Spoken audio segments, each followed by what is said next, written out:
आदिदेव नमस्तुभ्यं प्रसीद मम भास्कर दिवाकर नमस्तुभ्यं प्रभाकर नमोऽस्तु ते सप्तास्वरधमारूढं प्रचण्डं कश्यपात्मजं श्वेतपद्मधरं देवं तं सूर्यं प्रणमाम्यहम् लोहितं रथमारूढं सर्वलोकपितामहं महापापहरं देवं तं सूर्यं प्रणमाम्यहम् त्रैगुण्यं च महासूरं ब्रह्मविष्णुमहेश्वरं महापापहरं देवं तं सूर्यं प्रणमाम्यहम् बृंहितं तेजसां पुञ्जं वायुराकाशमेव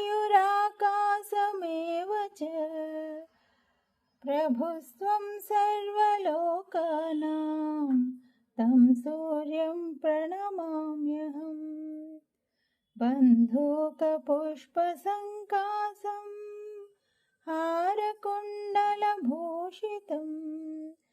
एकचक्रधरं देवं तं सूर्यं प्रणमाम्यहम् महापापहरं देवं तं सूर्यं प्रणमाम्यहम् श्रीविष्णुं जगतां नाथं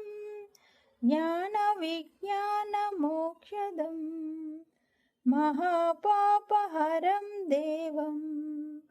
तं सूर्यं प्रणमाम्यहम् सूर्याष्टकं पठेन्नित्यं ग्रहपीडाप्रणाशनम् अपुत्रो लभते पुत्रं दरिद्रो धनवान् भवेत्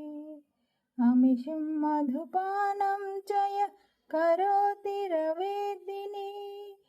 सप्तजन्म भवेद् रोगी जन्म जन्म दरिद्रता श्रीतैलमधुमांसानि ये त्यजन्ति रवेद्दिने